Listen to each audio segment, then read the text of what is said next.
Welcome to Guys Talking Yoga. I'm your host, Derek Vanderwalker, and I launched this podcast 2 years ago as a means to spread the benefits of yoga, and specifically with the aim to help get guys to consider the practice as a means to greater health, physically, mentally, spiritually, existentially. Whatever your challenges or goals may be, I am convinced that yoga can help you find your path. So consider this episode a collection of quotes, advice, perspectives from the 40-plus interviews since starting this platform. It's kind of like a greatest hits collection, and it's also a sharing of gratitude and thanks for those who have participated on the show and those who have listened and followed along the way. I think you can have a story that you're in control of as opposed to being a victim of life, which without yoga and intentionality, you're going to be. And I remember thinking, this isn't competitive. Everything in my life was a zero-sum game. Pain forces you to change. And I was in a lot of pain and I was looking for a solution. And the hot yoga took me to another level in terms of being able to just get rid of that pain. Learning to let go is a practice I think that we can all agree needs to be learned over and over again. Try to embellish and try to work at new things, and you will see that your doors will open up in your life in many different ways that you probably would not expect that to happen. But you have to be mindful and you have to allow it. There is a pretty overwhelming body of scientific evidence now on the benefits of yoga for physical health, mental health, spiritual health. And the military is starting to recognize this, and you're starting to see yoga become a part of military training. Put the fear aside. Everybody's got their own struggle. And that's the beauty of yoga class, because you go in there and everybody has their own struggle in class. There's no perfect yogi. If you take this seriously and you do it right, you're going to come out here in better shape. You're going to be more flexible. You're going to feel better about yourself. But it's going to be one of the hardest workouts you've ever done if you do everything to the best of your ability. You're going to get better. You're going to see progress. And pretty soon it'll just be what you do.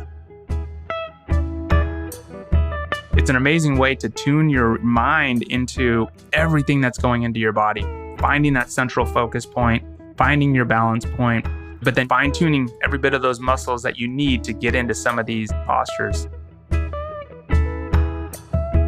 Whether you're a surfer, tennis player, golfer, 100-miler, whatever you're doing, other than that, outside, you're going to be stronger, you'll be faster, and you'll have less injuries by just having yoga as a core or an add-on to your physically daily activity. We're going to the playoffs, so busy week, and I gave the guys an option. I said, we can lift, we can do yoga, or we can do lift and yoga, and it was unanimous that they all chose yoga. And that was kind of the first light bulb for me where it was like, wow, these guys actually like this. It clearly was working for them.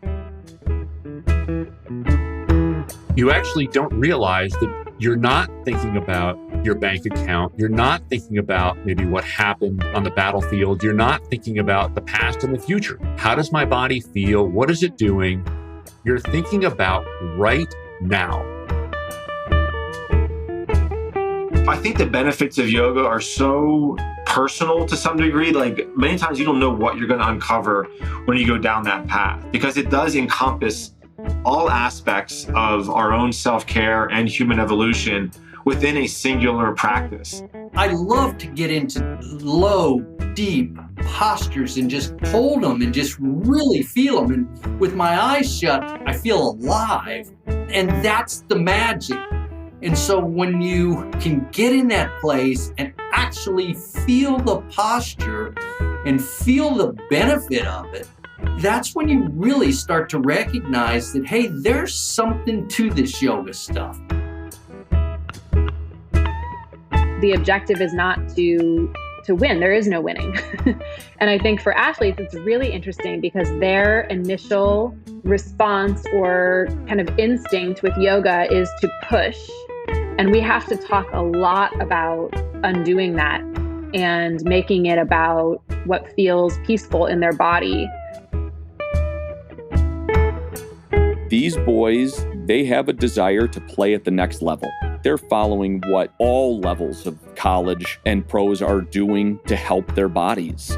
It's not just, I'm going to go into the gym, I'm going to crush bench, I'm going to crush squat. There's so much more that goes into being a well-rounded athlete. I was having this low back pain thing for just a couple of years, and it got really bad. And I just decided to do some more foundation yoga, like tree pose, and some of the stretches that really focus on building up my core and breathing into that area. It really became clear that this is just where I was holding all my shit. I think what gets in the way of a lot of guys doing yoga is the word yoga.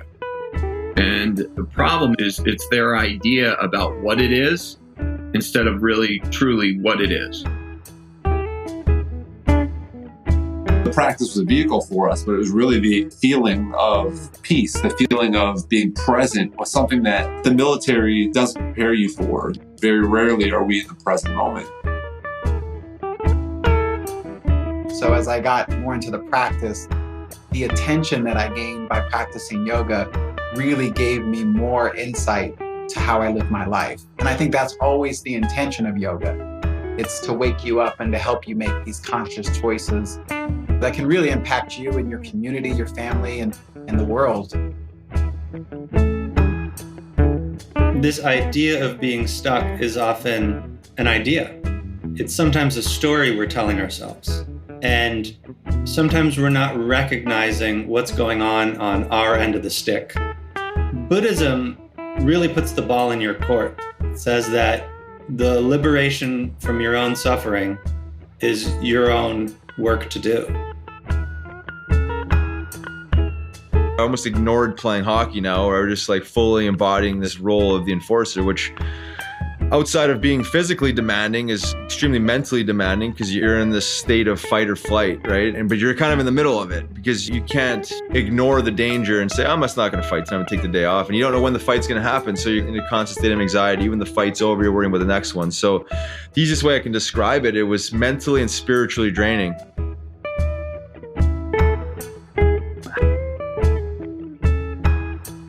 Learning how to breathe and learning that space between an inhale and an exhale is the most valuable real estate in the world.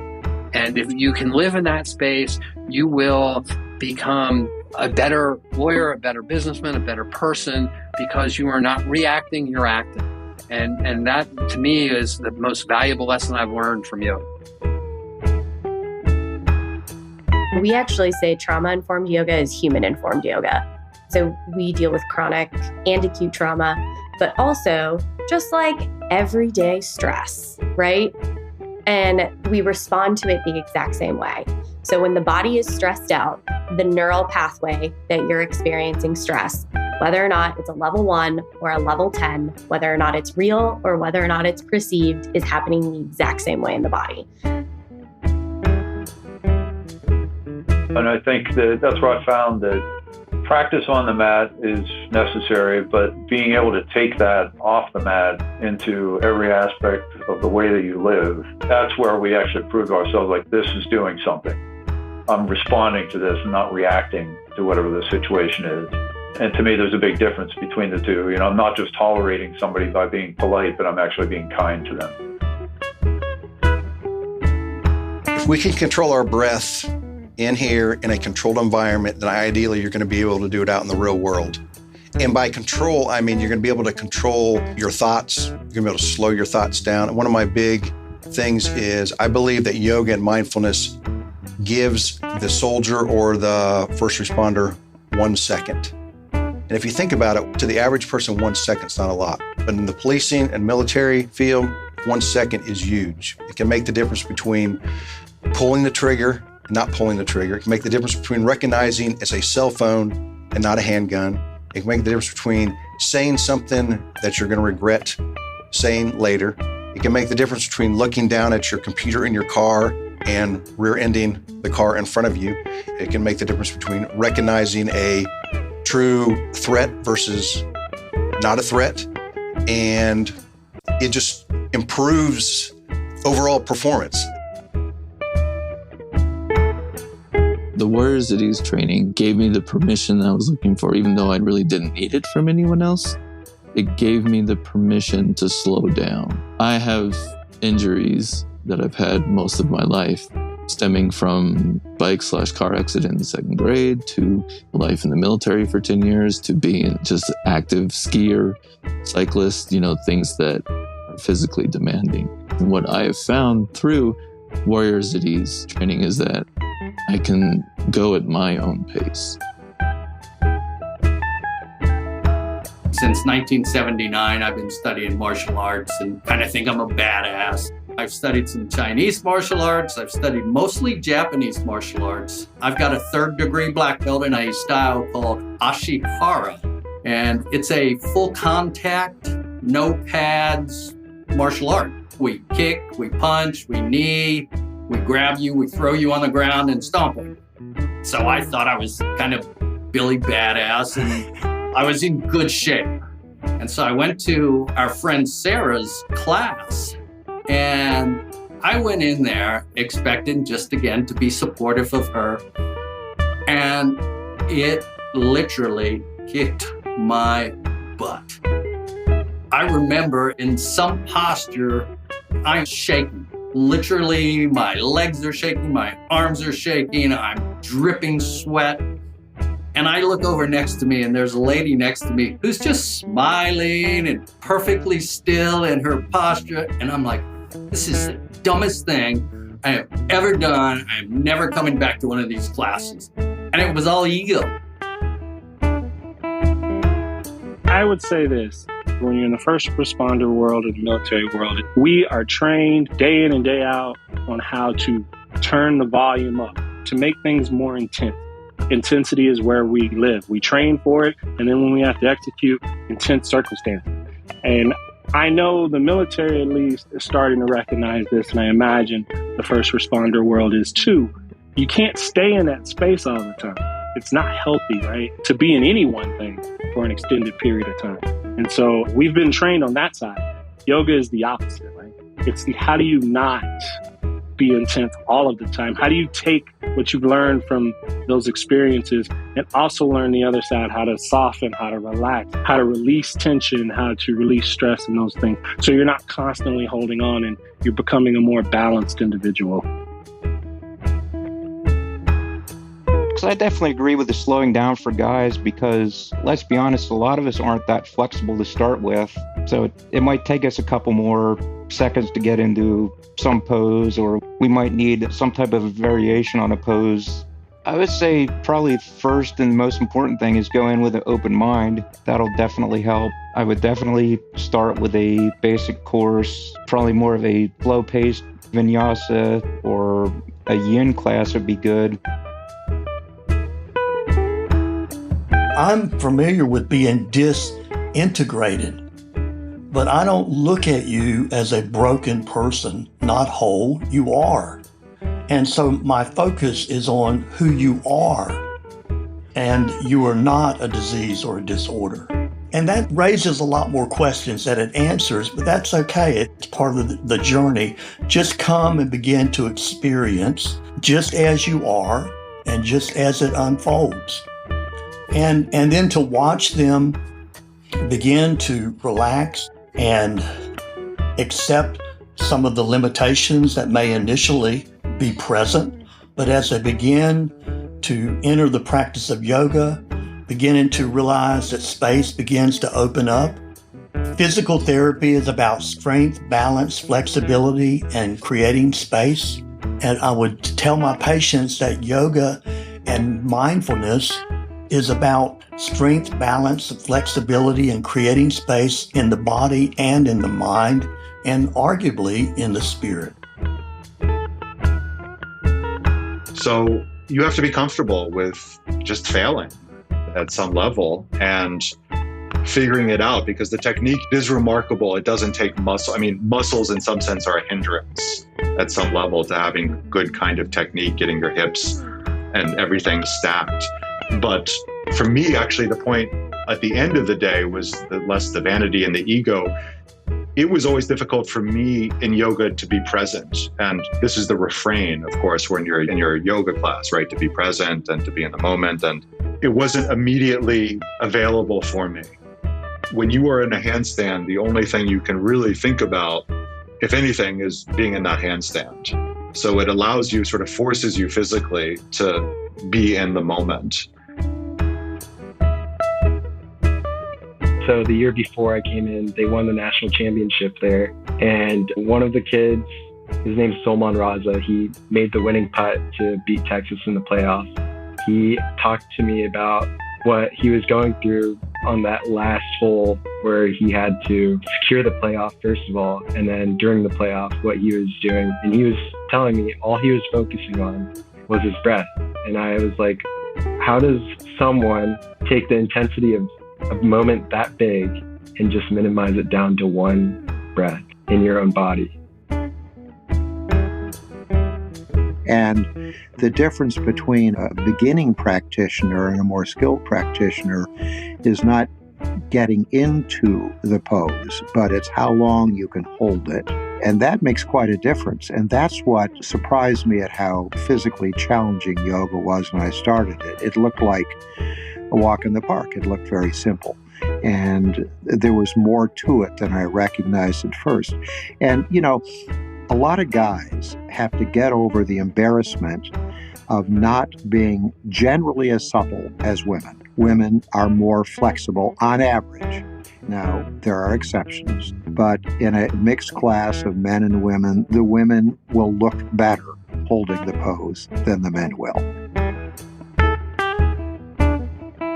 Well, at the beginning, usually after first class, guys have the same reactions I had 10 years ago. They're laughing. They're like, oh my God, what is that? Why is it so hard? And why am I so bad at it? And I can never do this. But usually after a time, what we try to do is explain that it's not a competition. It's not hockey. It's not about scoring goals or being the most flexible. It's about getting to know your own limits and then slowly push them further and further and do all that. So the feedback at the beginning usually is positive. They all know that it's a good thing and that it's something that they need to work on. And then later on, as they get into it, they usually come happy and enjoy the yoga practice.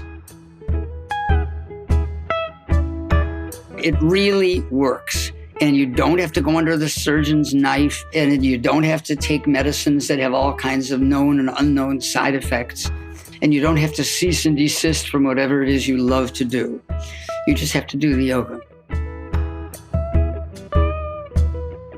Everything finally came together, I think, with meditation as my spiritual path, and then yoga and helping me to still my body. I was already working on stilling my mind, but my body was kind of jerking me around, and discovering that, and that the two are interrelated.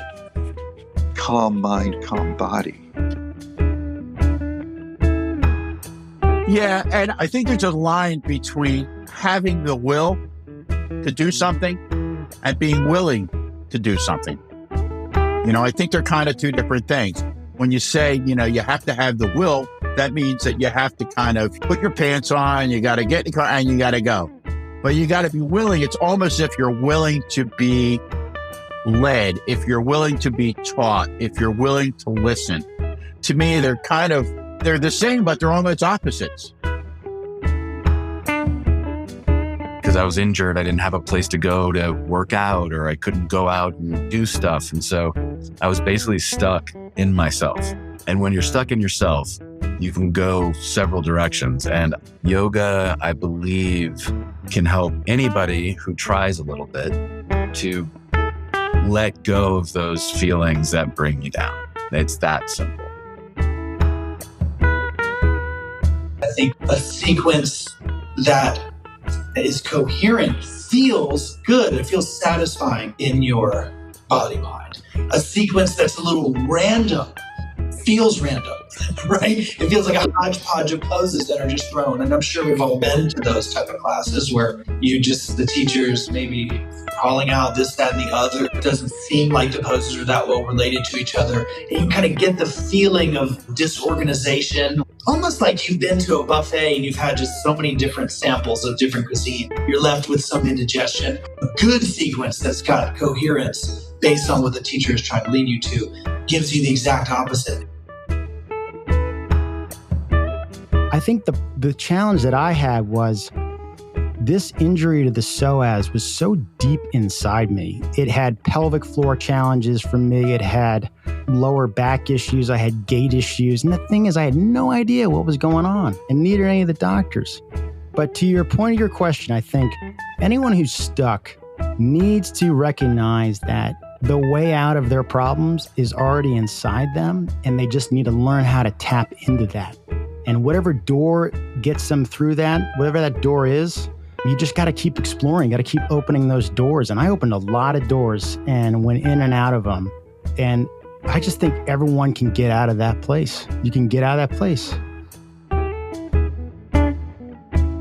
The physical benefits are actually quite profound. And I think one thing that I've learned is that a good sound yoga practice is kind of centered around the foundation of fitness. I call them the pillars of fitness. It's strength, balance, stamina, flexibility. You're moving with your breath. So the benefits of a physical practice really kind of teach you about your body and teach you about how much can you endure, and knowing that the place that you endure your challenges is really more about where your mind is.